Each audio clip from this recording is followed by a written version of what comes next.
Dober dan, dobrodošli nazaj na en tak ekspresen podcast, v katerem se bomo pogovarjali, če lahko uporabljamo kreatin za brain booster.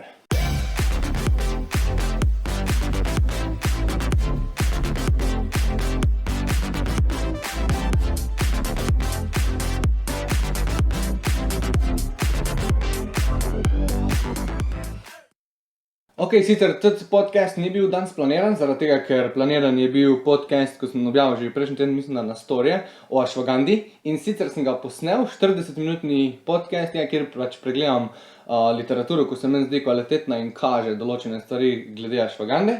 Ampak bomo videli, sicer, če bo danes boljš, se mi je celoten video skozi kamera premikala levo pa desno. In zdaj ne vem, kaj je narobe, danes nekaj ne štimo, pa bomo videli, če bo boljš, če ne, moram očitno še naprej popravljati. V glavnem, danes se bomo pogovarjali o tem, ali lahko uporabljamo kreatin kot booster za možganski performance, oziroma booster za kognicijo. In zdaj tu bo odgovor, tako je načeloma vedno, ja ali pa ne, odvisno zdaj od konteksta, na kak način misliš ti kreatin uporabljati. Zdaj, prvo kot prvo, kreatin, kaj je kreatin? Kreatin je neesencialna aminokislina, to pomeni, da je aminokislina, ki jo naše telo drugače lahko samo od sebe proizvede. Največ jo pa lahko najdemo naprimer v mesu. Pač v živalskih izdelkih, oziroma predvsem v mesu je največ kreatina. Popularna je pa seveda suplementacija, zaradi tega, ker raziskave vrsto let že kažejo, plus da moram omeniti tule še, da je kreatin prehransko dopolnilo, ki je po mojem mnenju, oziroma ne po mojem mnenju, po mojem je to kar fact, da je najbolj raziskano in najbolj ziher prehransko dopolnilo, ki ga lahko kdorkoli jemlje. Zdaj pa kaže se, da lahko izboljša VO2 max, da lahko izboljša moč, da lahko izboljša prirastek mišične mase. Kaže se, da lahko izboljša kognicijo, ampak o tem bomo govorili glih zdaj. Pa še veliko stvari. Kaže se, da lahko kostno gostoto pomaga ohranjati, oziroma izboljša kostno gostoto. Sicer mehanistično kreatin direktno ne vpliva na te stvari, ko smo zdaj rekli, ampak delovanje zajema, oziroma njegovo delovanje je predvsem to. Mi imamo v telesu en sistem, ko se mu reče kreatin-fosfatni sistem, oziroma fosfatni sistem. In fosfatni sistem načeloma vedno na koncu fosfatnega sistema je cilj, da iz njega dobimo ATP energijo. ATP, adenozin trifosfat, je univerzalna energija za vse naše celice. Če tega ATP-ja v telesu ne bi bilo, če bi zdaj krtek naenkrat v telesu ATP nehal nastajati, v roku 7 sekund smo mrtvi. Zato, ker celice nimajo več energije za njihovo delovanje. V glavnem, zdaj, kreatin, ko je naložen, to je zdaj ključna beseda. Ko je kreatin naložen v našem telesu, se naloži v mišične celice, možganske celice, načeloma možgani so itak mišica, v glavnem največ ga bomo našli v mišičnih celicah in njegove zaloge bojo zdaj pomagale fosfatnemu sistemu delovati bolj učinkovito oziroma ne bolj učinkovito dlje časa. Da ne bom preveč zašel zdaj v biokemijo, čisto na hitro. Mi imamo ATP in od ATP-ja, se pravi adenozin trifosfat, to pomeni, da so trifosfatne skupine vezane na adenozin. Ko celica ATP porabi za svoje delo, oziroma ATP, ko uporabi ATP za svoje delo, se od adenozin trifosfata stran cepi en fosfat in celica ga vzame in pol nastane ADP, adenozin difosfat. In zdaj kreatin pride tule noter v vlogo, kreatin fosfat. Že ime pove, da je na aminokislino, oziroma da je fosfat vezan zraven. In kreatin, če ga bomo imeli naloženega v mišicah, bo doniral svojo fosfatno skupino, oziroma fosfatno skupino iz njegove verige.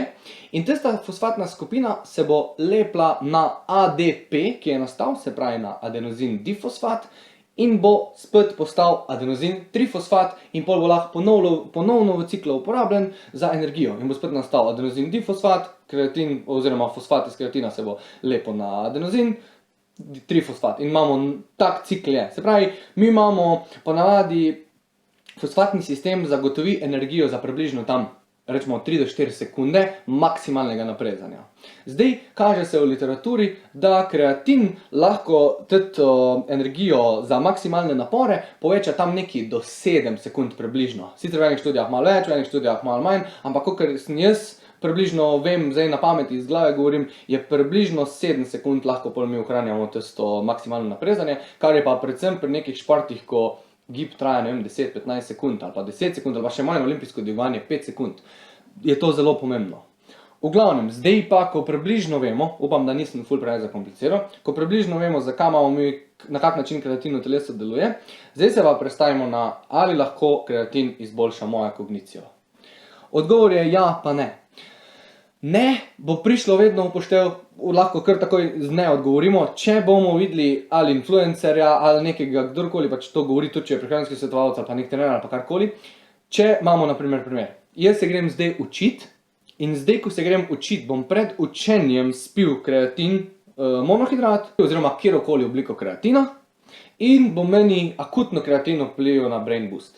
In tu je največja napaka vseh, ko pač ne vem, ali si pač ne preberejo raziskav, ali ne poznajo biokemije odzadaj, karkoli pač je, kreatin nima akutnega delovanja, oziroma akutno delovanje kreatina ni tako močno, da bi se pokazalo na tak način, da bi lahko ti spil zdaj, po pač iz pol ure boš pa imel kar brain booster, pa se boš boljš učil zaradi tega.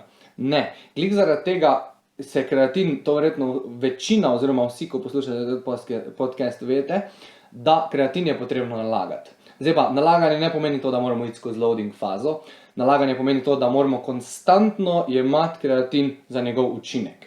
In zdaj, če ga nalagamo, se pravi tehnika nalaganja, to bomo šli enkrat drugi čez, bomo približno enem tednu, oziroma dam do 14 dni, eni pa še mogoče malo prej, 5 dni. V glavnem, v enem tednu povprečno bojo zaloge v telesu napolnjene.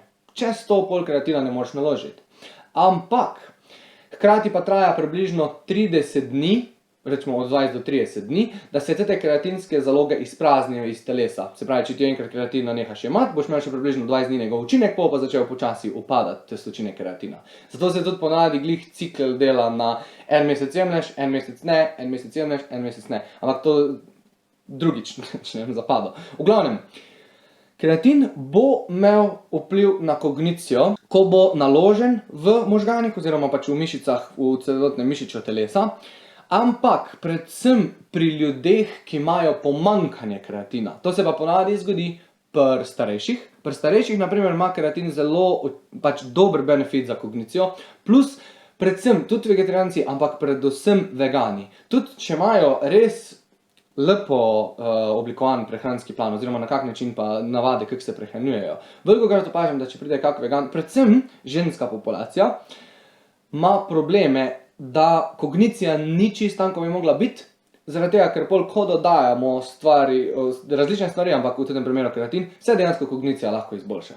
Jaz še vedno bi šel pač prej preveriti ta krvno analizo pa vse drugo, da pač vidiš, a je res to krivo ali ne, ampak v grobem, kreatin bo pomagal pri kogniciji takrat, ko bo ali človek starejši, pač da bomo, ne vem, da tam se začne od 50 let dalje, ali pa pri neki populaciji, ki ima pomanjkanje kreatina zaradi različnih vzrokov. Tudi, na primer, če imaš kalorijski deficit, pa ne suplementiraš kreatina, se lahko zgodi upad v kogniciji že sam zaradi tega, ker pač so tvoje kreatinske zaloge izpraznjene. Zato, ker ti porabljaš isto količino kreatina, zaradi tega, ker imaš pa kalorijski deficit, si pa zmanjšal količino kreatina, ko ga dobiš.